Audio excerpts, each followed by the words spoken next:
a big event today at the Bigfoot Museum.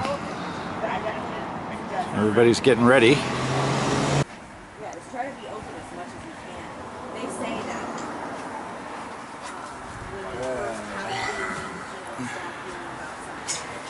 These are the items that they're going to raffle off today.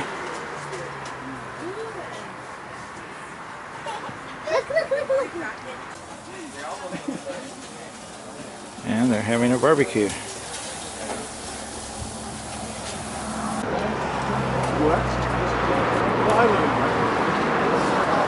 Small, like 400 feet each. See, look at that.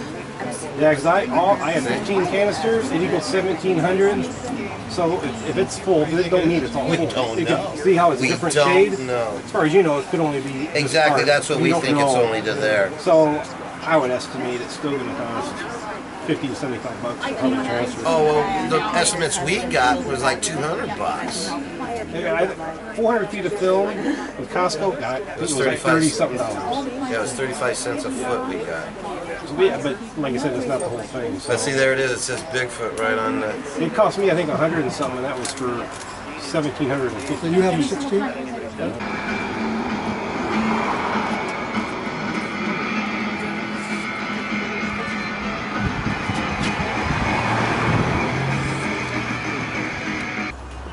Well, first of all, I want to thank everybody that's here today.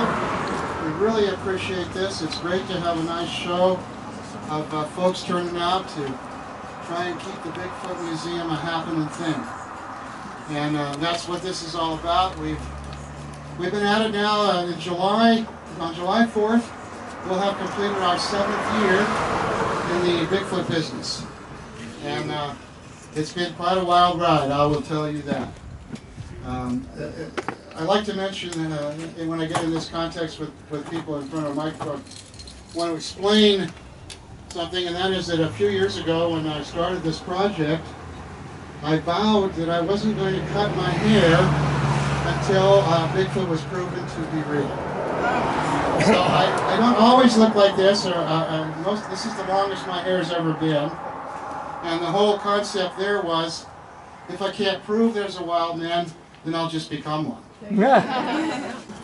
I'm hoping that in the course of the next few months, we may actually have the evidence to prove the existence of Bigfoot. And I say that because there are now a number of different laboratories that are accepting and actually soliciting samples from Bigfoot researchers because they want to see if they can figure out once and for all if Bigfoot is real, and do that with DNA. And I've submitted materials now to 2 labs, and I'm all excited because I was hoping that I could get something going with our local university, because we have reason to believe and we have evidence to show that there may very well be a Bigfoot presence right here in the Santa Cruz Mountains right now, and that they've been here for about 400 years.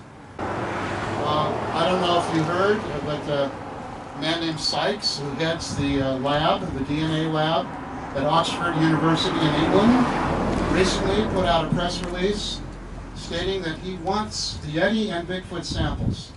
Give me your stuff, I want to test it. And he'll do it for free. Now what does that tell you, folks? The scientific community is finally starting to come around. They're starting to realize that with all the evidence that's been gathered in the last decade, to a couple of new human species that have been discovered, an ape that was considered a myth that's been proven to be real, things like this have kind of changed their minds a little bit. Also, I can tell you this, there are wildlife biologists now who have had Bigfoot experiences themselves. So, this may be the year of Bigfoot, the year that it finally gets proven. I've got some ideas on how we might get close to a Bigfoot here in Santa Cruz, and with the funding necessary, we might be able to pull that off. So let's all hope together that we can get Bigfoot proven this year. And I'm hoping that with the proof of Bigfoot, many doors will start to open. I think that the Bigfoot is the key to opening Pandora's box. In other words, showing that there is a paradigm that needs to be taken another look at, and that we need to revise some of our scientific methodologies, because it's ridiculous that it's taken this long for us to prove Bigfoot. If it wasn't for all the arguing and the games that are played and the hoaxing, we would have probably solved this thing years ago. And I think we'll solve a lot more mysteries a lot more quickly if we can all cooperate together and have an open mind rather than tending to polarize and close our minds to possibilities. Life itself is a miracle, and just about anything you can think of could also be true. So let's get real, folks. Also, with this event, we're marking our entrance into other realms besides Bigfoot. That's partly because we think Bigfoot's on the verge of being proven anyway. And once the biological Bigfoot is proven, well, then we're going to move on and see if there's also a paranormal Bigfoot, because some people claim they've had some paranormal Bigfoot experiences too. And maybe there is. There might be more than one kind of thing out there that looks like a Bigfoot. So, the biological Bigfoot proven, we'll move on to the paranormal. And hence, we've started cooperating with and partnering with other kinds of paranormal research groups. We're really proud to have the Sanger Paranormal Research Group here with us today, up from Fresno. Let's give them a hand, please. And we also have Aubrey Graves here with us, who is a local, who has been doing some ghost research. And she has a new book called Supernatural Santa Cruz, which is as available here with her today. And, so without any further ado, I think that I would like to introduce you all to Aubrey Graves. Over the years, I've become more sensitive and empathic and aware of my surroundings. I've been exercising these abilities not only to tune into the living, but the dead as well. In the last year, I've already investigated over 80 haunted locations within Santa Clara County, Santa Cruz County, Monterey, and Anaheim. And many of these places that I investigate, I believe to have made contact with spirits using different types of devices such as an EMF detector or a K2 meter, a ghost box, ghost radar, a voice recorder, dowsing rods, a pendulum, and a mini mag light. The majority of my investigations have been conducted with my business partner, Melissa Urioste. She's not here, but being that her and I are both empaths and beacons, when we investigate together, we receive amazing results. For those who don't know what I mean by a beacon, we attract ghosts with our energy. I've had a couple of psychics tell me, and a friend recently told me that I'm such a bright beacon that ghosts can feel my energy from miles away. And several spirits come and visit me periodically. Your house is like a revolving door, she said. Ghosts are constantly passing through. So a few years ago, I was inspired to write my first book.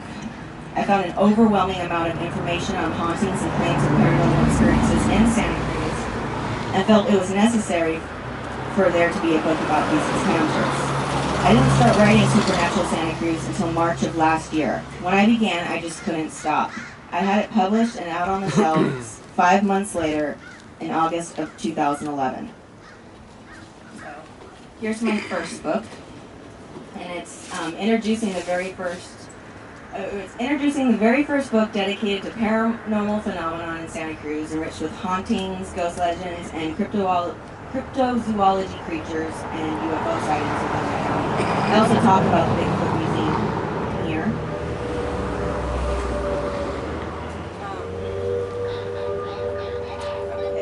So I enjoyed writing my first book so much I figured, why stop there? So I started on my second book, Ghosts of Santa Clara County, which took a few months to complete and was recently published just last month. And this book focuses on the area's supernatural phenomenon as well and its haunted historic past. My third book that will be out next month is based on my paranormal investigations. And here's a cover for it. It's called Paranormal Investigations of Santa Cruz County. and we just go all through detail about our encounters with spirits and what we've learned. So today I'm going to talk to you about a place we investigated called White Ladies in Santa Cruz on Ocean Street Extension. The legend of White Lady of Santa Cruz has been told for more than a century, and her ghost has been seen by abundance of eyewitnesses. Recently demolished, the empty lot where the White Lady's cottage once stood is known to have countless numbers of paranormal occurrences. The White Lady is also notorious for haunting the surrounding areas, such as down Ocean Street Extension, and on occasion she has been observed at the Santa Cruz Memorial at the end of the road. According to legend, it all started back in 1870 when a German fellow sent away for a mail-order bride from Massachusetts. Shortly after his young and beautiful bride arrived, they got married and settled down in a stone cottage identified as White Ladies. Legend has it that the old lush got drunk nightly and forced his bride to wear her wedding dress, then would beat her ruthlessly.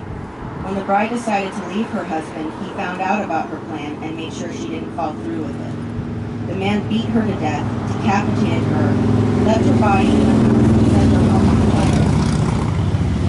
Despite the legend, the first reported fire of the stone cottage was in 1970. White Ladies burned to the ground, leaving the four thick stone exterior walls standing and roofless. Soon after the bride's disappearance, hordes of people, as stated in Santa Cruz Sentinel article, began reporting seeing a glowing ghost wearing a white wedding gown, floating around the area and looking out of the top of the window of the abandoned house before the fire. In the 1970s, White Ladies became a huge drinking and make-out spot for teenagers. Various locals have claimed to have seen the White Lady in her blood-soaked wedding dress with her head tucked under her arm. So now I'm going to play a video for you. It's just an introduction to my business partner and I's paranormal group, Central Coast Paranormal Research Society. That are saying it's paranormal. So we're going to see if we can make a difference in this research and see exactly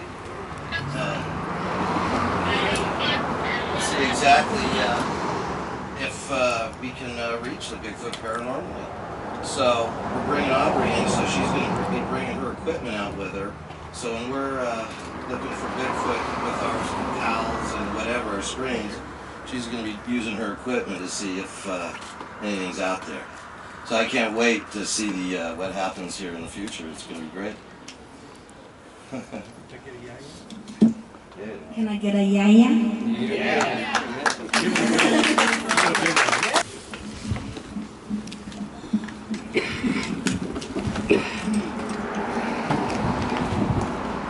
So, thank you once again for being here and for staying with us. We're going to have next the head of the Sanger Paranormal Group from Fresno. They had an experience recently involving Bigfoot. So please welcome Jeffrey Gonzalez. Hello everyone, my name is Jeffrey Gonzalez. I am the founder of a group called the Sanger Paranormal Society, thank you, in Fresno, California. We are a group that investigate everything from ghosts, UFOs, and Bigfoot. I have been a fan since I've been a munchkin. I used to watch those shows, In Search Of, Kolchak, The Night Stalker. You guys remember all those shows? Oh yeah. About 8 years ago, I started hearing stories in Fresno about weird things in the skies, weird animals in the high Sierras, and people seeing shadows in their homes, and this was happening a lot. So I decided to do some investigating, and well, I have a degree in electronics. I think I can do that, you know. So I was able to put some electronic equipment together and started doing some ghost hunting, but it took a different turn. After people started hearing what I was doing, they were approaching me and started to tell me stories about UFOs in Fresno. And then one thing led to another, and I found out we had a Bigfoot investigator in Fresno. His name is David Regosa, who Mike just spoke about. He's actually a principal at a high school and has a master's and doctorate in science. And he's been investigating Bigfoot for a number of years now. So he was introduced to me and vice versa, and one day, 3 years ago, he took me up to the mountains and took me under his wings and said, you know what, I know where these creatures are at. These are real live creatures, they are all over the world. But in the Sierra National Park or Forest, he knows where there's a spot where these creatures actually live and come to him. So he took me the first time 3 years ago, Memorial Day weekend, went out there, had some experiences. I actually did not see one, but I did hear some things very close by near our campsite. Well, let me tell you what happened to us last year, Memorial Day weekend. We went up to the spot on a camping trip during the weekend. And to make a long story short, Sunday came around, it started to snow. Where we go, it's 2.5 miles east of Fresno, middle of nowhere. You have to take dirt roads to get there. Mud puddles were literally that thick in water and mud. I had my Ford F-150, and I didn't have a 4x4, so I barely made it in there that Friday night. 2 other vehicles also went with us. There was a Jeep and another 4x4, and they barely made it in because it was so deep in mud. Sunday morning came around. It started to snow. David said, you know what, we got to get out of here right now because we're not going to make it out of here. So we started packing up all of our stuff in, my truck. And we started throwing everything. We had ice chests full of food, and we just threw everything in our vehicles. Well, I started up my Ford.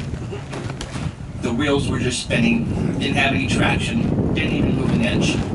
So David came up and said, you're not going to like this, but you're going to have to leave your truck here overnight.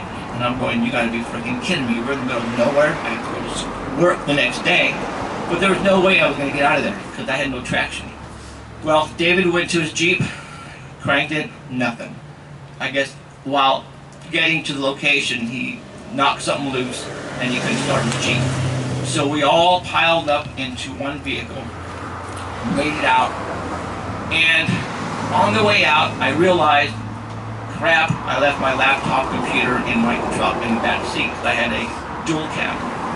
So that night, Sunday night, I called Ellen and I said, you know what, I gotta get back and I gotta get my laptop. I have all my personal information on there. I have my taxes, I have, just everything. So could you please take me up there tomorrow so I can get my laptop? He said, sure. But I said, you know what, can you find somebody to walk down to the vehicles because you won't be able to drive down there because it's just the roads were so bad. And I said, could you find somebody? And he said, sure, let me ask my brother, Jimmy. Right here. Jimmy. So we called him and he said, sure, I'll walk down with him. So the next morning they came up, picked me up. We went up, took us about an hour and a half, 2 hours to get up there. We parked at the top of the hill and I handed Jimmy my shotgun and I had my video camera and we started walking down. It took us about 45 minutes to get down. And we started arriving to the location. Now it's not a campsite, you have to understand. It's just a wilderness forest, okay?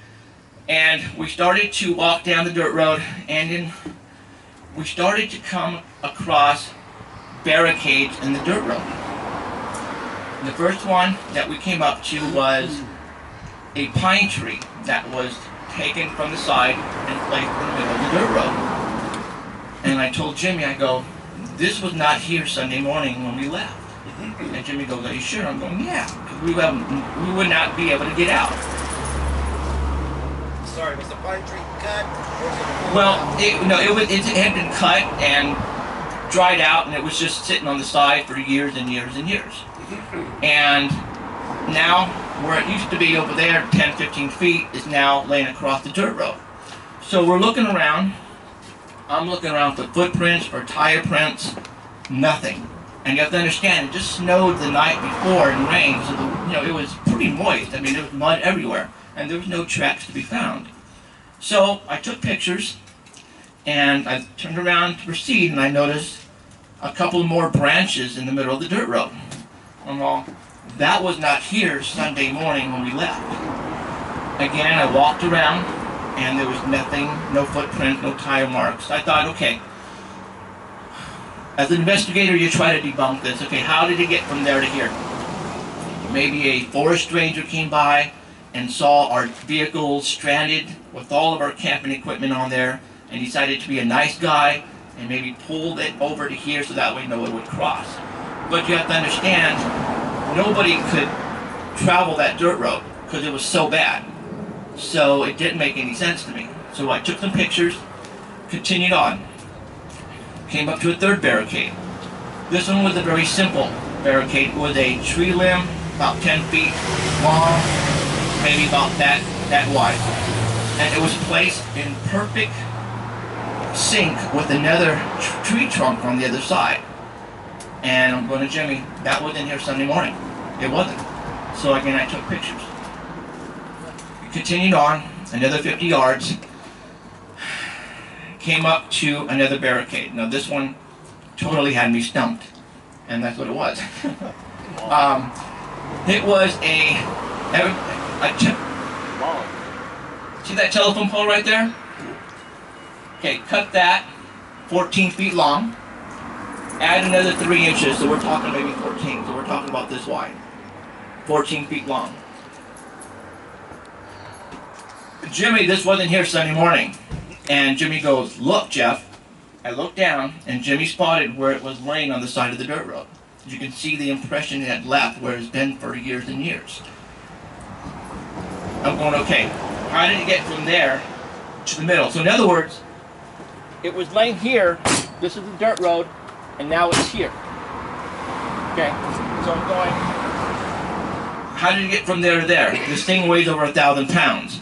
If you look on the tree trunk itself, there's branches, old branches coming out of it.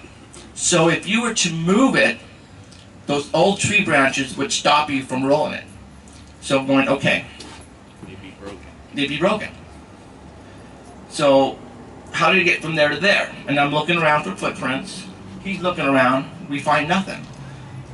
And so I get down on my knees and I try pushing it. And Jimmy starts laughing. You're not going to push that out of the way. I'm going, this thing is, you know, it probably going to take 4 or 5 guys to at least roll this out of the way. But still, there was no dirt movement. The dirt was not messed with. I mean, there was no footprint, nothing. Now, how did it get from there to there? And I'm going, did somebody lift it and place it there? And I'm thinking, okay, did a forest ranger come in on horseback, tie a rope to it, and pull it to the middle of the dirt road? Why would he do that? There was no evidence of that. I took video and I took pictures. We continued on. Arrived at the location where our trucks were at. As soon as we got there, we walked around. No footprints, nothing was messed with. I looked at my truck, I looked at the Jeep. It had just rained the night before. They were spotless. No dirt on them at all. Now, on Friday afternoon when we arrived, you know, I was spinning, you know, my tires were spinning, there's mud flying all over the place. My truck was filthy, and so was David's Jeep. But after the rainstorm hit, it was clean. I mean, like it just went through a car wash. So we looked around, nothing was out of the ordinary. Everything was still in the ice chest, all the food wasn't messed with. Thinking about bears, I mean, I had steak, I had tri-tip, hot dogs, hamburgers, open containers of everything. The first rule of thumb, when you go to a campsite or go camping, what do the forest rangers say to do? Never keep food in the ice chest close by, because when bear sniffs it out, your truck is going to be gone. Everything was still the same. Okay? So, I opened up my door, I grabbed my laptop, grabbed a couple of water bottles out of the ice chest, and we headed back up the hill. And it took us about an hour and 15 minutes because we were going uphill now. So we arrived at the top. Alan, and the reason why I had Alan ask for somebody to walk down with me is Alan walked with a cane, so there's no way he would have been able to make it. Alan was waiting up the hill in his van, and when we arrived, I told him, look at what we found on the dirt road. And Alan goes, huh? because he knows that wasn't there with us. That wasn't there on Friday or a Sunday when we left. Now, this is all new for Jimmy because he didn't go camping with us, but Ellen did. I called him and I told him, David, this is what we found on the dirt road leading down to the site. And he goes, whoa, that's cool. He goes, Jeff, he goes, I got a mechanic to go back up tomorrow morning with me to go work on my Jeep so I can get out of there. I go, well, I'm going too. I got to get my truck. So I call Alan. Alan, we got to go back up the next morning. I'm there. Jimmy goes, I'm there. So they come back tomorrow, next morning, pick me up. Was it Tuesday morning or Wednesday morning? It was Tuesday. And we go back up the hill. And we get there, we meet the rest of the guys. We all jump into one vehicle. He has a 4x4. Again, the roads are still messed up. They dry just a little bit. We start going on the dirt road. And I'm in the back of the bed. They put the young kid in the back. And I'm, doing this, and the guys are in the, in the dough cab. And we arrived at the first barricade. Everybody gets out. Everybody's looking around, and no footprints, no tire marks. And yeah, it was just us, right? And Jimmy and I go, told you, look. So they grabbed it, and they pulled it aside. Pulling it aside, they were dragging the dirt along with it. Beforehand, there was no dirt. The dirt wasn't messed with when when the first time we saw it. But in order to take it off the dirt road, the dirt was moved, and you can see how it was dragged by us. The next barricade was a couple of tree branches, very easily taken off. The third one, that long stick, took it off. Then we arrived at the telephone pole, 14-foot log. Everybody's blown away. Ellen's like, whoa. So 4 of us got on our knees and used our feet as leverage, and we pushed this thing off the dirt road. By doing that, we were using our feet as leverage, and we were just disrupting the dirt everywhere. And you can tell, there was dirt movement. So we're saying to ourselves, how did it get from there to there the first time when there was no dirt movement at all? Something picked it up and placed it there. That's the only way we could figure that it got from point A to point B. There's no prints of anything picking it up? No, well, and there's, as an investigator, you have to think, okay, debunk this, Jeff. And I tried. I tried debunking it. I knew where it was sitting before, but it would take 4 guys, even 4 guys couldn't lift that thing. You know what I'm saying? Like this. You couldn't. The only way to get from there to there is to push it. Was there snow? No, there's no snow. No. And it was in a downslope. So this piece of log was literally like this, and here's the dirt road. So did it roll by itself? No. Something moved it and placed it in the middle. And everybody was blown away. So it took 4 of us to get on our knees, and we pushed it, disrupting the dirt, finally got out of the way. The rest of the guys got back in the truck. I said, no, they started walking the road. I got back in the truck because I walked down the day before, and I was tired, so I said, screw you guys, I'm going to drive in the truck. So the truck took off. The rest of the guys are walking behind, looking for footprints and the whole 9 yards. We arrived at the site where the cars are at. I get out, and I start looking around for footprints. Start looking around, and I'm looking around. My truck is over there, and David's Jeep is over there. And I look at my truck, and I'm looking at my windows on the driver's side and the passenger side windows. And there's something looking at me on the passenger window.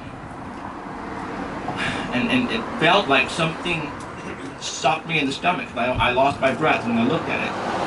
I got closer to the window, and there's this face looking at me on the window. And what it looks like is that something came up to the window and pressed its face and upper body on the window, and looked in the window and backed off, leaving an impression of the face and the shoulders and the upper body. And you could see the eyes and the whole 9 yards. And I looked, I go, Jimmy! Get over here! And Jimmy comes over. I go, was that here yesterday. And Jimmy goes, no. And I go, what's this? And I'm looking at the driver's side window. Now, what I'm looking at right now is on the passenger back window of the driver's side. I'm looking at the driver's side window. And I still didn't understand what that was. And Jimmy goes, there's lips. It looks like a nose. And I'm going, what's this? Looked like snot. I'm like, you gotta be freaking kidding me. Then that's when we started calling everybody else. And they started coming over and everybody's all, oh shit. That wasn't there when we left. So when I got here, I got those windows. I had the windows taken off and I'm here to show them to you. Now, before I do that, after everybody looking at the windows, we took videos, we took pictures, we're all still blown away. I have a lot lost of breath. Yeah. Any footprints around? No, nothing. Now, again, as an investigator, I tried debunking this. Okay, I have a pickup here. I have 4 ice chests in the back of the pickup full of food, hot dogs, hamburgers, potato chips, pastry, all there for the taking. If it was a bear, my truck tailgate would have been pulled off. The ice chest would have been all over the place with food wrappers everywhere. Nothing was touched. Not a single piece of food on my truck was touched. So I'm going, okay, I don't think that was a bear. Could it have been a person? Well, a person would have, if they would have leaned up against the window, they would have clothes on. You could tell that, okay, maybe you might have oil on your face, and possibly would have left a little bit of oil on, on the window. But what I'm looking at is grease and oil from all the body. And you can tell that if you have a dog, and if you have a dog that gets wet, and if you have a sliding glass door, and if that dog goes up there and pushes up, you can tell that's fur of where the dog went. This is what was left on the back window. So, we all know what it was. We didn't find footprints, bear tracks, the food wasn't messed with. Then we have to think about the barricades on the dirt road, okay? Now we're talking chain of evidence as far as trying to debunk this. So, we finally got David's Jeep started. I got back in my truck and we started to head down the hill. And I'm trying to figure out how I'm driving and I have a face looking at me and lips looking at me right here. And I'm going, you gotta be freaking kidding me. And I'm driving down the road and I'm thinking to myself, what do I do now? So as soon as I got signal, I got on the phone and I called my buddy Mickey, who is the forensic expert at the Fresno Police Department. I called him and I said, Mickey, you're not going to believe this. And I told him what I had. I said, dude, I have DNA here. I have snot running down from the nostrils. There's DNA here. And I told him, you have to come over here and swab for DNA. Do what you do. He says, okay, I get off work at 5. I'll be down there in your house to go, to do what I do. Okay, thanks. So I get to the house. He calls me. Jeff, there's been a stabbing at Fresno State. I can't go right now. So I said I could be there tomorrow. I grabbed my wife's car, took it out of the garage, put my truck in there. The next day he comes over and he looks at the windows and he looks at me and he doesn't say anything. And he starts taking pictures. But when he swabbed for the DNA, he went right for the lips and the nostrils because he knew what that was. He never even paid attention to the passenger. He looked at the driver's side. And he broke out the tubes and he started swabbing with Q-tips, gloves, took pictures, and he gave me the tubes. He goes, here you go, Jeff. And I go, Mickey, what did this? And he looked at me, he looked at the back window, and he goes, whatever leaned on your back window had fur. And I go, are you sure? And he goes, yes, I know what fur looks like. But what is it? And Mickey goes, I'm not going to say anything. And he walks off and he gets in his car and he goes. And so I go home. My buddy Dexter called me. I tell him what happens. And he goes, Jeff, where are the windows? I'm going, they're on the truck. You idiot, take them off. Dude, that's a great idea. So I'm going, geez. So I call Ellen. Ellen, do you know anybody who does windows? He goes, duh, I have relatives in the window business. Her wife. So the next morning, I call my boss. I'm going to be late to work. I need to go and do something. He goes, okay, I'll give you 2 hours off. So we go. They take off the windows. So I took the windows home, and I'm going, okay, now what do I do with these? So I ended up making a plexiglass case for them, where I have them right now.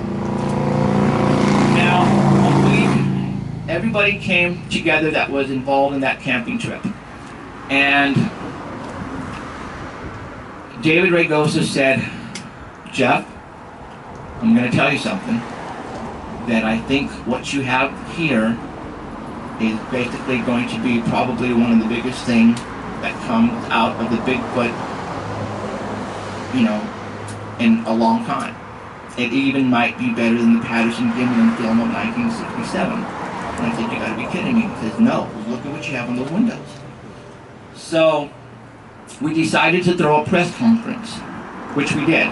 It was at the Piccadilly Inn in Fresno, California. About 2 weeks later, something like that, 3 weeks later, I notified the press. I hired a company to send out press releases. And we did have the local media show up. I did have other media from other, cities and other states call, but I don't think they understood what we had, and they didn't really take it seriously enough. A woman, have you ever put on lipstick and kissed a window and left lip prints? You know what those look like, right?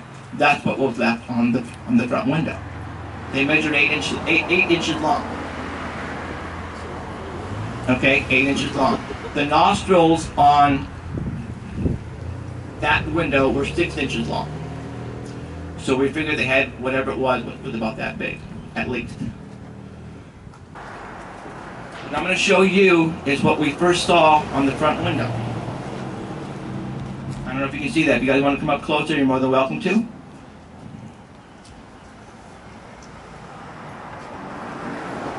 See that? Okay, the bottom part of the lips. Here are the lips, nostrils. Now this part here, at first I thought it was the tongue, but I think Ellen, you were the one who said, no, that's the upper lip. It was me. Oh, was it you? Okay. Jimmy goes, no, that's the upper lip. And I didn't understand what he meant by upper lip. So I said snot, and then you looked at it again. yeah, that's when I looked at it again, and I said, well, what's this? And I go, that looks like snot, mucus, basically what that is.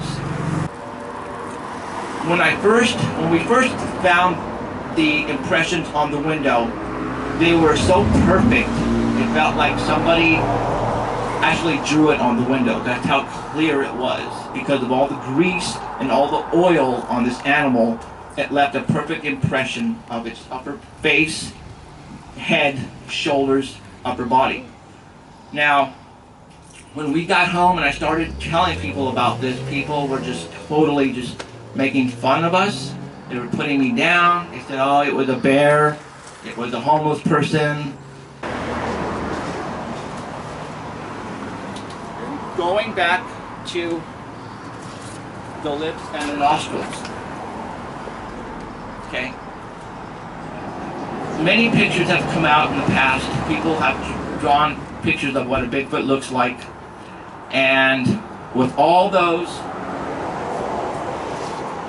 they say pretty much it looks like this. Okay? This is what a Bigfoot looks like. Now let's look at the facial features of the lips. The upper lip and the nostrils. If you get that photograph and hold it right next to this, it's pretty much a dead-on match. So, you have to think about, okay, was it a gorilla? No, it wasn't a gorilla. now, as Mike was saying, that you have people now coming out of the woodwork deciding to finally use science to see if Bigfoot exists. A big press release was just released last month, Oxford, England, where now they're accepting samples from all over the world.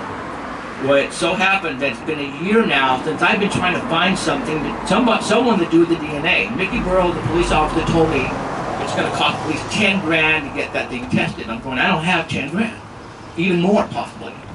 So just by luck, as about a month and a half ago, we have a professor at Fresno City College who happens to be into the DNA testing. Matter of fact, he is well connected.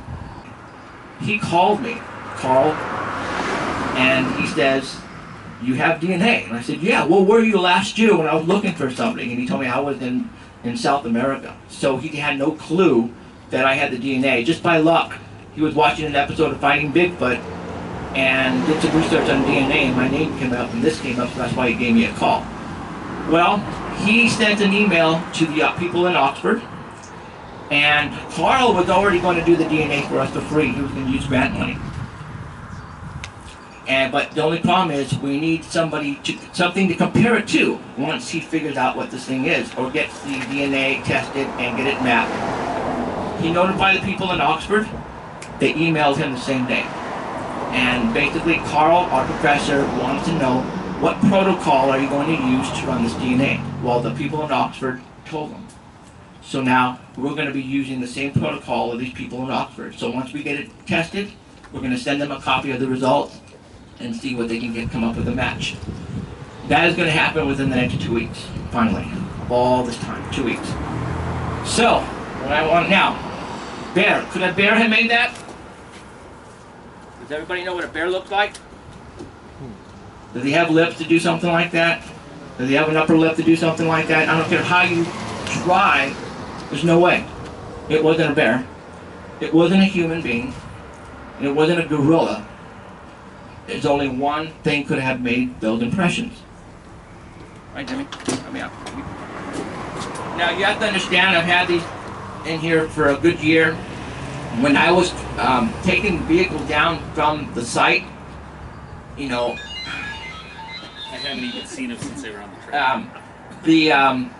You know, the wind, I had water, and the impressions have faded away a little bit. So you guys are going to have to come up here, and you're going to have to get up really close to look at it. And I'll let everybody, if you want to take pictures, you can do what you want. This is actually the first time I am showing these out in public since we had them last year. And God willing, that the DNA comes back and says, you know what, we have a feeling that the DNA is probably going to come back human, but there's probably going to be a couple of genes in there that are going to make this a very unique human, as far as the hair goes and some other quality that Carl had. If it comes back as not a gorilla, not a bear, not a mountain lion, human, but then I think what we have here is a smoking gun. And this is basically going to change, like Mike was saying, probably the science books all over the world. So what we're going to do is I'm going to take the top off. I had to probably put a curtain in the back because it's transparent, the glass. Now, a lot of people, matter of fact, Ellen, I go, on the passenger side window, when you have the whole face and the body, I'm going, well, why did this creature place his whole body on the back window, but on the front window, driver's side window, it's only the lips and the nostrils? If anybody who has 4 windows on a dual cab or whatever, the back window is always the tinted glass. So, which makes total sense. Whatever was looking in, the back glass couldn't really see, so he had to press his whole body against it to look in. And that's why the back window has a full body, and the front window only has the lips and the nostrils.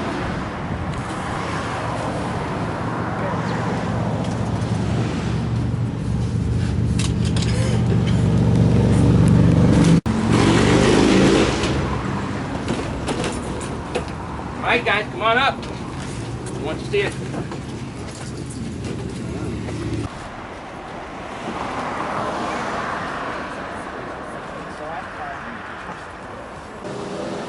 So you were along when they found that Yeah. windows. Yes, I actually walked in with Jeff the day to get his laptop and witnessed the barricades in the road, and being a lifelong mountain person, more so than Jeff, I was looking for evidence of anybody or anything that went in there, and there was none. Nobody had been in there since they came out. That was evident. And a lot of their tracks coming out were kind of washed away too, because it rained the night before. So, and then when we went back in the next day, there is still no evidence of anybody having been in there. There's no evidence of those trees or branches getting moved. When we moved them, there was evidence that they were moved. How that one log got in, I seen where it was sitting, but like Jeff was saying, he's like, how did it get from there to there? He said, did it roll? And I was like, Jeff, it couldn't roll. If it rolled, all these branches would be broken, and you would see the dig marks in the dirt of the road where those branches poked into the road.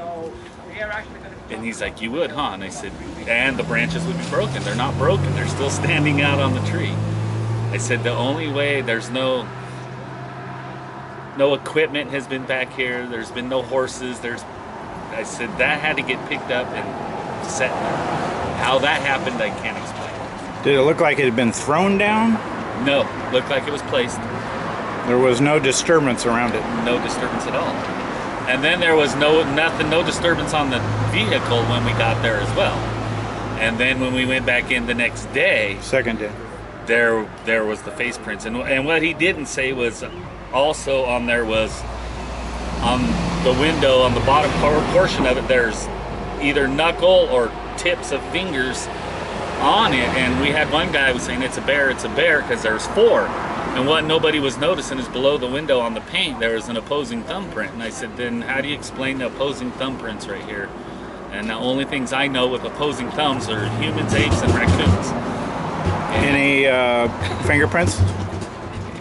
Yeah, it was either knuckles or fingertips, and you could see the thumbs on the paint below the windows. And I put my hand up there in either position, and I couldn't match that thumbprint. Because it was bigger? Oh yeah, way bigger, and it reached way down further than my thumb would even go. Now that it reached down more back, more like kind of like a chicken, but my hand won't reach that way. Very interesting, to say the least. And then I was, did Bigfoot put these here to keep people out, or to keep our vehicles in? Or both? Thank Jeffrey for his presentation. Let's hear it for Jeff for coming all this way. If you'd like us to see this. See that, And once again, thank you all for coming. The day he didn't realize what that was. And that was the driver's window, and we had just had a meeting about it. And I wasn't riding shotgun with him. My brother was in the back seat, and Jeff kept saying that his tongue, the whole time, kept saying that snot thing was his tongue. I go, Jeff, that's not a tongue. He's like, what is that? And I go, it's snot or something. I go, that's the nostril. See the 2 round things is a nostril. Yeah. And then there's the lips, and he's like, wait a minute, he's driving. He goes, when I get to the next light, I'll look. And he got to the next street light, and he turned, and he leaned back like that, and he looked back, and he goes, it's a monkey. And I was like, now you're seeing it. That's crazy. Oh, I have to bleep that one. Well, that was just his exact words. My brother and I have some friends that every year they camp at it's called Mammoth Pool. And it's, I don't know, David Pilates, the missing 411 guy. Yeah. And he has the cases of the missing He's people. a local guy around here. He's from Los Gatos or something. Okay, well, he has the people that were missing at Shut-Eye Peak. Though that's right around where we camped all our lives in hunting. Yeah. The Mammoth Pool, the lake there, they shut it down, I want to say for 2 weeks or a month, at the beginning of the summer, because the deer migrate across it. And then at the end of the season, when they're going back downhill, after winter, they close it down again so the deer can go downhill because it's too easy to catch them. Yeah. Well, on that lake, we had friends that every summer on their vacation, they would take a boat across that lake because it's the only way to get there, or to hiking. And they would camp there. They were telling a story, they went camping there, and in the middle of the night, something started screaming. And they said it scared them so bad that they got in their boat and they went out in the middle of the lake, and that's where they slept. And then in the morning they went back and picked up all their stuff and left, and they have never gone back. Yeah. So, So this is the nose print right Yeah, there, see that the thing? That's the eye. That's the eye. That's the eye. And that's another eye. I'm gonna tell you something right now that Cliff Barackman did, and on finding Bigfoot, he put oil on his face and went up to a window. They got it on video, and he went like this. They backed off. And said, that looked exactly like that, Really? and that's going to be on Finding Bigfoot in 3 weeks. Or But 4 yeah, weeks. because man, if that's the eye, then you can see the nose, and then you're saying that's the mouthpiece that you see. And the mouth is somewhere down here, and there's the eye, and he looked like Fu Manchu. He had like a big old beard or whatever that is right there. But shoulder. Wow. Okay, yeah, and then the fingers are over there. Wow. That's pretty crazy, man. So then it went back, so you're saying it smeared itself over on that window. That's the front window there. Yeah, and then it did the same thing. Well, we think there was 2 creatures. What? Yeah, because this space here is way smaller than the lips on this over here. Really? So we think this was a mommy or daddy, and the child decided to follow the footsteps, but instead of putting just the lips, put the whole face on the window. So you're saying this is 2 different 2 different creatures. ones. Yeah. So you guys won the necklace, right? Yeah, we did. Yeah, that was the one. I wanted the Boggy Creek book, and Jaya wanted the necklace. Oh, you got what you wanted. Yeah, it's amazing. Karma. Yeah, the lady that donated the necklace is on the Bigfoot Facebook page. Oh, great. The Bigfoot Museum Facebook page. They were talking about it. There you go.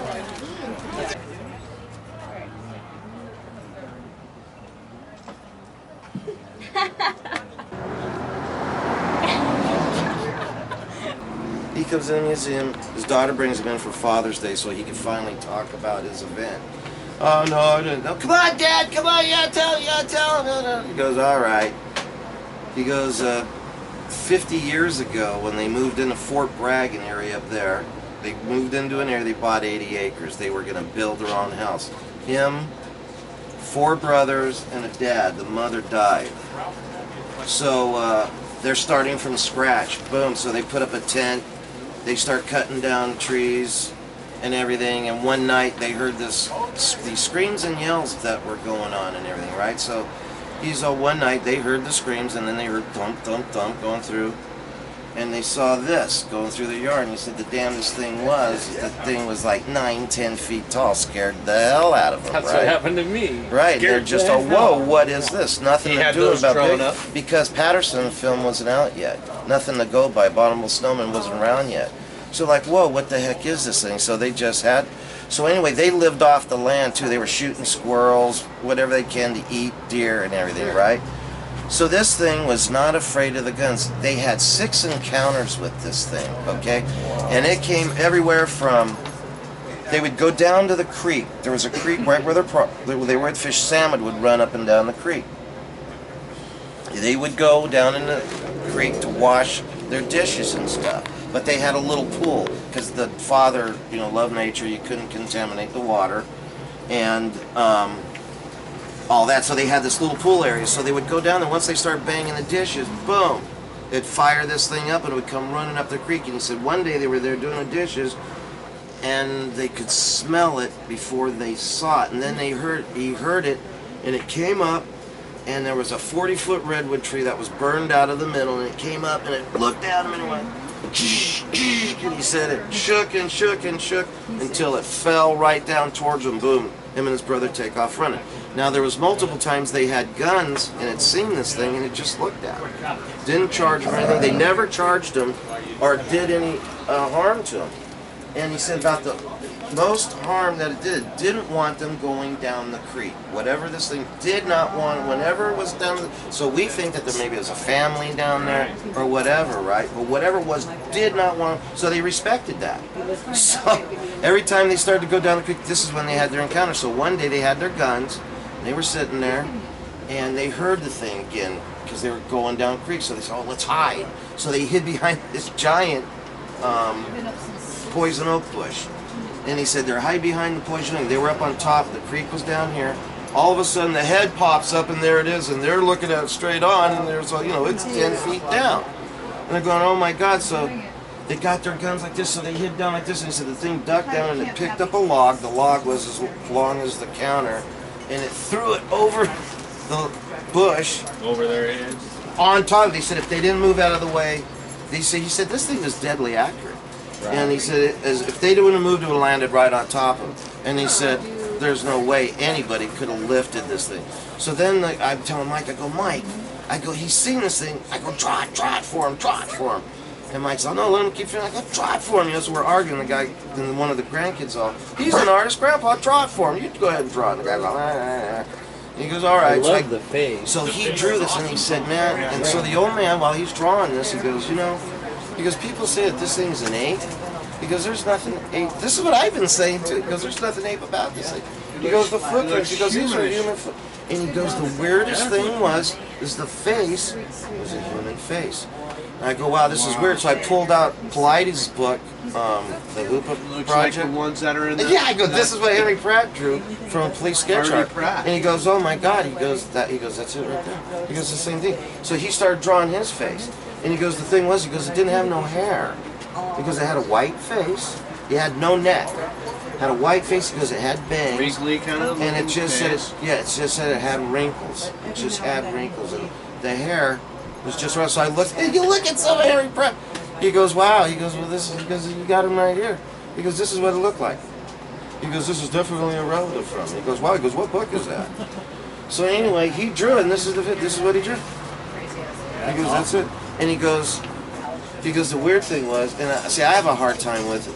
Bigfoot's being 10 feet tall. I mean, that's big. I mean, to be hidden throughout all this time and to squatch down and hide.